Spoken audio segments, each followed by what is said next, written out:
ఓం శ్రీ గురుభ్యో నమః. ఓం శ్రీ మాత్రే నమః. శనిగ్రహము చాలా రోజుల తర్వాత వక్రస్థితిలో ఉన్న శని నవంబర్ 27వ తారీఖున మధ్యాహ్నం 4:04 1 డిగ్రీ 1 నిమిషంలో రుజుమార్గంలో పూర్వాభద్ర 4వ పాదంలో 1 డిగ్రీ 1 నిమిషంలో ఉంటుంది. శని అనుభవాన్ని తెప్పించే గ్రహము. అలానే అనుభవంతో పాటు గుణపాఠాలు, లైఫ్ స్పాను, ఆరోగ్య సంబంధించిన విషయాలు, ఆయు ప్రమాణాలు, కొన్ని రహస్యాలు తెలిపే గ్రహం ఏంటంటే శని. శని గోచారీత్యా సహజంగా 3, 6, 11 స్థానాల్లో సుఫలితాన్ని ఇస్తారు. కొన్ని మిగతా స్థానాల్లో మిశ్రమైన ఫలితాలు, కొన్ని స్థానాల్లో చెడు ఫలితాలు. అంటే ఎల్నాటి శని, అలానే అష్టమ శని, అర్ధాష్టమ శని, పొంగు శని లేదా కంటక శని అంటారు. శని యొక్క ప్రభావం అనేది కొన్ని రాశుల మీద ప్రత్యేకంగా పడుతూ ఉంటుంది. అందులో శని ప్రజెంట్ మీనరాశి వాళ్ళకి జన్మశని నవంబర్ 27 నుంచి, అందులో వక్రస్థితిలోంచి రుజుమార్గంలో వస్తే పరిపూర్ణమైన జన్మశని. కుంభరాశి వాళ్ళకి ద్వితీయ స్థానంలో శని, అలానే మేషరాశి వాళ్ళకి 12వ స్థానంలో శని. ఏదైనా సరే ఒక రాశిని మనం ఏ రాశినైతే వ్యక్తులు ఉంటారో ఆ రాశి వాళ్ళకి వాళ్ళ రాశిలో కానీ 12వ స్థానంలో కానీ అలానే 2వ స్థానంలో ఉంటే దాన్ని ఎల్నాటి శని అంటారు. జన్మశని, వ్యయశని, ద్వితీయ స్థాన శని అంటారు. ఇదే ఎల్నాటి శని. అలానే వాళ్ళ రాశి నుంచి 4వ స్థానంలో ఉంటే అర్ధాష్టమ శనిని, వాళ్ళ రాశి నుంచి 8వ స్థానంలో ఉంటే అష్టమ శనిని, వాళ్ళ రాశి దగ్గర నుంచి 10వ స్థానంలో ఉంటే కంటక శని లేదా పొంగు శని అంటారు. అయితే శని వక్రస్థితిలో ఉన్న ప్రభావం వేరు, శని రుజుమార్గంలో ఉన్న ప్రభావం వేరుగా ఉంటుంది. చాలామంది కలిసిగా కలవర్గంపలాగా అందరూ కూడా ఏం చేస్తున్నారంటే శని వక్రస్థితిలో ఉంటే ఒకటే ఫలితము, రుజుమార్గంలో ఉంటే ఒకటే ఫలితం అని చాలామంది ఆలోచన చేస్తుంటారు. వక్రస్థితిలో ఉన్న రిజల్ట్స్ వేరు, రుజుమార్గంలో ఉండే రిజల్ట్స్ వేరు. ఇవన్నీ కూడా గోచారీత్యా చెప్పబడే ఫలితాలు మాత్రమే. అది ఫస్ట్ పాయింట్ గుర్తుపెట్టుకోవాలి. చాలామంది కూడా ఆలోచన చేస్తుంటారు ఏంటంటే పాప అన్ని టీవీ ఛానల్స్లో అందరూ జ్యోతిష్యులు చెప్పే విషయాల్లో మాకు మేషరాశి వాళ్ళకి ఇలా జరగట్లేదండి, వృషభ రాశి వాళ్ళకి ఇలా జరగట్లేదండి, మిథున రాశి వాళ్ళకి ఇలా జరగట్లేదండి అని అనుకుంటారు. నిజంగా గోచారం వేరు, బర్త్ చార్ట్ వేరు. నెంబర్ ఆఫ్ టైమ్స్ నేను అన్ని ఛానల్స్లో చెబుతూనే ఉన్నా. అది వేరు, ఇది వేరు అని మీకు ప్రేక్షకులందరికీ కూడా అవగాహన రావాలి అనే ఉద్దేశంతో చెప్తున్నాను. ఎప్పుడు కూడా బర్త్ చార్ట్ అంటే ఒక చెట్టు ఉంటుంది, ఒక ట్రీ. ఆ చెట్టు కింద వేళ్ళు ఉంటాయి, ఆ వేళ్ళు బర్త్ చార్ట్. అంటే వేళ్ళు భూమిలోకి లోపలికి వెళ్తేనే ఆ చెట్టు బాగా ఉంటుంది అని అర్థం. అంటే చెట్టుకు ఆకులు పండ్లు కాస్తాయి అని అర్థం. అలానే వేళ్ళు బాగా ఉండాలంటే ఏంటంటే ఆ వేళ్ళే బర్త్ చార్ట్. పైన ఇలా కాండం వస్తుంది, కొమ్మలు వస్తుంటాయి, కొమ్మలకు ఆకులు వస్తుంటాయి. ఆ ఆకులే గోచారం. అంటే this is the transit system అంటారు. ఎలా ఉంటుందో ఆకుల విషయంలో మనకి రైన్ సీజన్లో ఆకులు వస్తాయి, వింటర్ సీజన్లో అలా ఉంటుంది, సమ్మర్ సీజన్లో రాలిపోతుంటాయి. అదే గోచారం అంటారు. అంటే గ్రహాల యొక్క ప్రభావం రొటేట్ అవుతూ ఉంటుంటే గ్రహాలు ఒక రాశి నుంచి మరొక రాశికి మారుతూ ఉంటాయి. కాబట్టి ఎందుకు చెబుతున్నారు ఆ గోచారం కూడా వితిన్ సెకండ్లో వాళ్ళ జీవితం మారిపోతుందేమోనని. అంటే ఒక ఎగ్జాంపుల్ చెబుతున్నాను. కీర్తిశేషులు సుప్రసిద్ధ నటుడు డాక్టర్ అక్కినేని నాగేశ్వరరావు గారు ఒక ట్రైన్లో వెళ్తుండగా ఘంటసాల బలరామయ్య గారు ట్రైన్లో ఉన్నట్ట, అక్కినేని నాగేశ్వరరావు ప్లాట్ఫామ్ మీద ఉన్నాడు.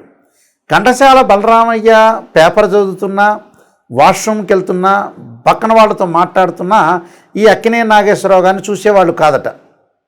గోర్లు గిల్లుకుంటున్నా అని పదే పదే అక్కినేని నాగేశ్వరరావు గారు చెప్పారు. అందువల్ల అదృష్టం అనేది వితిన్ సెకండ్లో కలగచ్చు. ఎంత కృషి చేసినా కూడా ఆవగిందంత అదృష్టం అనేది మనిషికి ఉండాలి. అందువల్ల ఆవగిందంత అదృష్టం ఉండేదే గోచారం అంటారు. అందువల్ల ఆ గోచారంలో శని యొక్క ప్రాధాన్యత ఏమిటి, శని వల్ల ఎలాంటి రిజల్ట్స్ రాబోతున్నాయి, రుజుమార్గంలో ఉంటే ఎవరెవరికి ఎలా మంచి చెడుల యొక్క మిశ్రమైన చెడు మంచి మిశ్రమైన ఫలితాలు ఏ విధంగా ఉంటాయో మనం ద్వాదశ రాశుల వాళ్ళకి ఏ విధంగా ఉన్నాయో ఒకసారి మనం తెలుసుకుందాం. ధనస్సు రాశి వాళ్ళకి శని యొక్క ప్రభావం ఏ విధంగా ఉండబోతుంది. ధనస్సు రాశి వాళ్ళకి ద్వితీయాధిపతి తృతీయాధిపతి అయిన శని చతుర్థ స్థానంలో ఉండటం వల్ల ఎలాంటి ఫలితాలు జరుగుతాయి. చతుర్థ స్థానంలో ఉంటే కొన్ని మంచి చెడుల యొక్క ఫలితాలు అనేవి కొన్ని ఉంటాయి. ఆ ఫలితాలు ఎలా ఉండబోతున్నాయి అని మనం చూసుకుంటే, వాతశూలం మనక్లేశ అన్నారు. అంటే మనఃక్లేశ అంటే ఏంటంటే వాతం కలగకుండా శరీరాన్ని చూసుకోండి. ఏ పదార్థాలు తినాలో ఏ పదార్థాలు తినకూడదో వాతం కాకుండా లావు కాకుండా చూసుకోండి. స్వస్థాన అంటే స్వస్థానం హానికృత అంటారు. అంటే స్వస్థానంలో మనం ఉన్న ఊర్లో హాని జరగకుండా, మనస్తాపం జరగకుండా, భయం కలగకుండా స్థానచలనం జరిగే అవకాశాలు ఎక్కువ ఉంటాయి అని అర్థం. అంటే స్వస్థాన అంటే స్థానచలనం జరిగే అవకాశాలు ఉంటాయి. ప్రసూతి దేహపీడ చ సూర్య పుత్ర చతుర్థగే అంటారు. అంటే ఏదైతే శని చతుర్థ స్థానంలో ఉండటం వల్ల వివిధ రూపాల్లో అనారోగ్యం రాకుండా, కష్టాలు ప్రాప్తం కాకుండా చూసుకోండి. కష్టాలు ఏవి కూడా కాకుండా చూసుకోండి, చాలా జాగ్రత్త పడండి. అనంటే ప్రత్యేకంగా కళ్ళు, నరాలకు సంబంధించినవి, వాత రోగాలు విషయంలో శ్రద్ధ పెట్టండి. వృత్తి, ఉద్యోగ, వ్యాపార రంగాల్లో ఆదాయం అనేది బాగా పెరుగుతున్నా కొంత పొదుపు కూడా పాటించండి. ఆందోళనలో ఉండొద్దండి, ప్రశాంతంగా ఉండండి. కుటుంబంలో స్త్రీలు, పిల్లలకి అలానే వైద్య విషయంలో జాగ్రత్తగా ఉండండి. అతి నిద్ర, అనవసరమైన ప్రయాణాలు, అలానే వేళ తప్పిన భోజనము, అనారోగ్యము, సోమరిపోతం ఇవన్నీ కూడా కొంత చూసుకొని చాలా జాగ్రత్త వివరించి ముందుకెళ్ళాలి. ఇవన్నీ కూడా గోచారీత్యా చెప్పబడే ఫలితాలు సూచనలుగా ఉంటాయి కాబట్టి జాగ్రత్తగా ఉండండి. నేను కొన్ని పరిహారాలు చెప్పబోతున్నా, ఆ పరిహారాలు మీరు పాటించండి, మీకు మంచి జరిగే అవకాశాలు ఖచ్చితంగా ఉంటాయి. శని వల్ల కొంతమందికి మంచి ఫలితాలు, చెడు ఫలితాలు వస్తుంటాయి. ప్రధానంగా శని వల్ల చెడు ఫలితాలు కానీ మరింత మెరుగైన ఫలితాలు రావాలంటే శనికి కొన్ని పరిహార మార్గాలు ఉంటాయి. అంటే శనికి పరిహార మార్గాలంటే శనితో జాతకరీత్యా కొన్ని దోషాలు ఏర్పడుతుంటాయి. పునర్భవ దోషం అంటారు జీవితంలో, బర్త్ చార్ట్లో పునర్భవ దోషం అంటే ఏంటంటే కాలయాపన జరుగుతుంది అని అర్థం. కాలయాపన అంటే ఏమిటి? శని చంద్రుడి నక్షత్రాల్లో ఉన్నా, చంద్రుడు శని నక్షత్రాల్లో ఉన్నా, శని చంద్రుడిని చూస్తున్నా, శని సహజంగా సప్తమాన్ని చూస్తూ ఉంటాడు చంద్రుడిని. ఒకడ శని చంద్రుడు పరస్పర వీక్షణ ఉంటే సప్తమ స్థానం అంటాము. అంటే శని చంద్రుడిని 7th హౌస్లో చూస్తున్నా, చంద్రుడు శనిని 7th హౌస్లో చూస్తున్నా కూడా పునర్భవ దోషం, కాలయాపన జరుగుతుంది అని అర్థం. అలా శని తృతీయ స్థానాన్ని, దశమ స్థానాన్ని చూస్తాడు. శనికి తృతీయంలో చంద్రుడు ఉన్నా, దశమంలో చంద్రుడు ఉన్నా కూడా పునర్భవ దోషం ఉంటుంది. అలానే శని రోహిణి, హస్త, శ్రవణ నక్షత్రాల్లో ఉన్న, చంద్రుడు పుష్యమి, అనురాధ, ఉత్తరాభాద్ర నక్షత్రాల్లో ఉన్నా కూడా పునర్భవ దోషం అనేది కలుగుతుంది. కాలయాపన జరగటం, పనులలో ఆలస్యము, మానసికంగా ఆందోళన, మెంటల్ టెన్షన్ కావటం, అన్ని పనులు దగ్గరికి వచ్చినట్టు వచ్చి వెనక్కి వెళ్ళే అవకాశాలు ఉండటం, ఏ పని కూడా సక్రమంగా కాలేకపోవటం, అన్నీ కూడా టోటల్గా ఫెయిల్ అయ్యే అవకాశాలు ఎక్కువ ఉంటాయి. అయితే ఎల్నాటి శని, అర్ధమ శని, అష్టమ శని, పొంగు శని, కంటక శని, వీటన్నిటి కూడా శని యొక్క దోషాన్ని పరిహారం చేసుకోవాలి. శని యొక్క దోషం పరిహారం చేయాలంటే శని జపం చేయించుకోవాలి 19,000 సార్లు. అలానే శనీశ్వర హోమం చేసుకోవాలి. ఆరోగ్యం బాగాలేకపోతే నువ్వుల నూనెతో శివుడికి అభిషేకం చేసుకోవాలి. శనికి నల్లని ద్రాక్షారసంతో అభిషేకం చేయాలి. నల్ల నువ్వులు, నల్లని వస్త్రము, నల్లని గొడుగు, నల్లని చెప్పులు, నల్లని మేకు దానం చేయాలి. అలాగా శనికి సంబంధించిన దక్షిణాకాళి స్తోత్రాన్ని కూడా పాలన చేయడం చాలా మంచిది. అంటే శనికి అధిదేవత, ప్రతిదేవత, అధిష్టాన దేవత, అంతరిక్ష దేవతలు ఉంటారు. అంటే ఇవన్నీ కూడా మనం చదువుకోవాలి. అంటే శనికి సంబంధించినవి ఏదైతే అధిదేవత, ప్రతిదేవత, అంతరిక్ష దేవత, అధిష్టాన దేవతలు ఉంటారు, వీళ్ళని భక్తిపూర్వకంగా మనం ప్రార్థన చేయటం అనేది చాలా ఇంపార్టెంట్. ఇక్కడ ఆరాధన చేయాలి.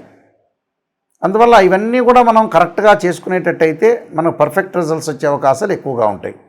అయితే మా www.nayakanti.com, nayakanti.in మీరు సంప్రదించవచ్చు. మా గురించి అంతా కూడా నేను 15 పుస్తకాలు రాశాను రాజమండ్రి మోహన్ పబ్లికేషన్ వాళ్ళకి. కాలసర్పయోగము, కాలసర్పయోగ చంద్రిక, రాహుకేతులు, ఛాయాగ్రహాలు, స్వప్నశాస్త్ర ఫలదీపిక, అలానే జాతక చంద్రిక, వివాహ మార్తాండము, పుత్రగణపతి వ్రతము, సర్వదేవతా గోత్ర ప్రవర్లు పార్ట్ 1, పార్ట్ 2, బృహత్ పరిహార సింధు, ఇలాంటి పుస్తకాలన్నీ కూడా నేను నెంబర్ ఆఫ్ ఆస్ట్రాలజీ బుక్స్ రాశాను. మీరు అన్నీ కూడా తెలుసుకోవచ్చు. తెలుసుకొని చక్కగా ఎలాంటి ఫలితాలు జరగబోతున్నాయి ఆ పుస్తకాల్లో కూడా ఉంటాయి. అలానే జాతకాన్ని నన్ను సంప్రదించవచ్చు. ఆ బుక్స్ ఎవరికన్నా కూడా కావాలంటే మా నెంబర్కి ఫోన్ చేసి తెప్పించుకోవచ్చు, లేకపోతే మోహన్ పబ్లికేషన్ వాళ్ళైనా కూడా మీరు సంప్రదించవచ్చు. అయితే నిజాన్ని తెలుసుకోండి. మీరు ఏదైతే మా ద్వారా ఖచ్చితంగా నిజాన్ని తెలుసుకొని ముందుకు వెళ్ళటం అనేది చాలా ఇంపార్టెంట్. ఎప్పుడూ కూడా నిజాన్ని తెలుసుకోకుండా మనం మోసం చేసుకోవటం వల్ల మనకి నష్టమే తప్పితే ఎదుటివాడికి ఏమి ఉండదు. మనం నష్టపోయినట్టే. నిజంగా చెప్తానంటే ఈ వీడియో అంతా కూడా మీరు చూడండి, ప్రతి వీడియో కూడా చూస్తూ ఉండండి. అన్ని రహస్యాలు, అన్ని విషయాలన్నీ కూడా మీకు చెప్తాను. జాగ్రత్త పడండి. జీవితంలో డబ్బు ఎక్కడ ఖర్చు పెట్టాలో తెలుసుకోండి, డబ్బులు ఎక్కడ పొదుపు చేయాలో చూసుకోండి. ఈ మధ్యకాలంలో మంచి విషయాలకు డబ్బు ఖర్చు పెట్టట్ల. అలానే మానవుడు దిగజారిపోవడానికి కూడా కారణం అదే అవుతుంది. కాబట్టి అన్ని విషయాలు మీరు ఇంటి వాస్తు ప్రకారంగా కూడా మాకు కాల్ చేయొచ్చు. అలానే మేము మ్యాథమెటికల్ క్యాలిక్యులేషన్లో జాతకాన్ని చూస్తాము. రాశిచక్రము, నవాంశము, భావచక్రము, సప్తమాంశము, దశమాంశము, త్రింశాంశము, ఇలాంటి అంశచక్రాలు కొన్ని ఉంటాయి. యాక్చువల్గా అంటే D16 చార్ట్స్ అంటారు. దశలు, ఏ దశలు కలిసి వస్తాయి, ఏ దశలు కలిసి రావు. అలానే వైదిక astrology, KP astrology, BV Raman సంబంధించిన రిజల్ట్స్, నేనే నెంబర్ ఆఫ్ ఆస్ట్రాలజీ బుక్స్ రాశాను. తెలుగు అంటే ఇంగ్లీష్లో కూడా మీకు లభ్యమవుతాయి. వాటికి సంప్రదించవచ్చు. మా www.nayakanti.com.in చూడొచ్చు. మా వీడియోలు కూడా మీరు చూడొచ్చు. నాయకంటి మల్లికార్జున శర్మ అని మీరు యూట్యూబ్లో కొట్టినా, గూగుల్లో కొట్టినా కూడా మీరు సెర్చ్ చేయొచ్చు. ఎందుకంటే ఎప్పుడూ కూడా ఈ మధ్యకాలంలో సరైన ఆస్ట్రాలజర్స్ దొరకట్లేదని మాకు చెబుతున్నారు. ఎందుకంటే mathematical calculation important. Open heart అంటే ఓపెన్ హార్ట్గా చెప్తాం. అంటే open heart with Nayakanti Mallikarjuna Sharma ఓపెన్గా చెప్తాము. మేము చెప్పేటప్పుడు జాతకంలో మీరు వాయిస్ రికార్డింగ్ పెట్టుకోండి. నిజంగా ఎలాంటి ఫలితాలు జరగబోతున్నాయి. గోచారం వేరు, బర్త్ చార్ట్ వేరు. గోచారం ఎప్పుడు కూడా 20% సపోర్ట్. బర్త్ చార్ట్ అనేది 80% అని పదే నీకు ప్రతి ఛానల్లో కూడా నేను చెబుతున్నాను. ఇలాంటివన్నీ కూడా మీరు అనుసరించి ముందుకు వెళ్ళండి. మా వెబ్సైట్ని మీరు చూడండి, మా బుక్స్ చదవండి, మాతో సంప్రదించండి. ఏదైనా సరే మీరు కాల్ చేసేవాళ్ళు డైరెక్ట్గా నా కాల్కే వస్తుంది. ఇది కూడా గమనించి ప్రత్యేకంగా నిజాన్ని తెలుసుకోండి. మీరు మోసం చేసుకోవద్దండి. అన్నీ కూడా నేను చెప్పిన పరిహారాలు పాటించండి. దాన్ని ప్రత్యేకంగా నిజమైన రెమెడీస్ అనేవి చెబుతాను. ఈ మధ్యకాలంలో అసత్యమైన రెమెడీస్ వస్తున్నాయి, అవన్నీ కూడా పాటించండి. వేదంలో లేదు ఆ రెమెడీస్. ఋగ్వేదం, యజుర్వేదం, సామవేద, అధర్వణ వేదాల్లో ఏదైతే రెమెడీస్ ఉన్నాయో లాల్ కితాబ్ రెమెడీస్ నార్త్ ఇండియా నుంచి వచ్చేవి, అవి ఫలించేవి కాదు. చూడండి, కృతయుగం, ద్వాపరయుగం, కలియుగాల్లో కూడా యజ్ఞయాగాది క్రతువులే చేశారు. కానీ ఉప్పు దీపం పెట్టండి, ఆ నువ్వుల నీళ్ళని తీసుకొచ్చి ఈశాన్యంలో పెట్టి ఒక పుష్పాన్ని వేయండి, తర్వాత వచ్చేటప్పటిగా మాకు ధనం కలగాలంటే ఎక్కడ వేరే వాళ్ళ ఇంటి ముందు కొబ్బరికాయ కొట్టండి. ఇవన్నీ కూడా ఫేక్ రెమెడీస్. ఎక్కడ ఏ వేదంలో కూడా చెప్పలేదు, నిరూపించలేరు కూడా. శాస్త్రీయంగా ఆలోచన చేయండి, శాస్త్రీయ విధానాన్ని అనుసరించండి, మ్యాథమెటికల్ క్యాలిక్యులేషన్తోనే ముందుకెళ్ళండి. చాలామంది కూడా మ్యాథమెటికల్ క్యాలిక్యులేషన్ తెలియదు. వాళ్ళకి ఎన్ని డిగ్రీల్లో ఉంటే ఉచ్చ, ఎన్ని డిగ్రీల్లో ఉంటే నీచా అని చాలామంది తెలియదు. అలాంటి వాళ్ళందరూ కూడా చాలామంది చెబుతున్నారు. కాబట్టి సరైన ఆస్ట్రాలజీని సంప్రదించి ముందుకెళ్తే మీకు మంచి జరుగుతుంది. మీకు శని యొక్క అనుగ్రహం ఉండాలని ఆశిస్తూ సర్వే జనా సుఖినో భవంతు.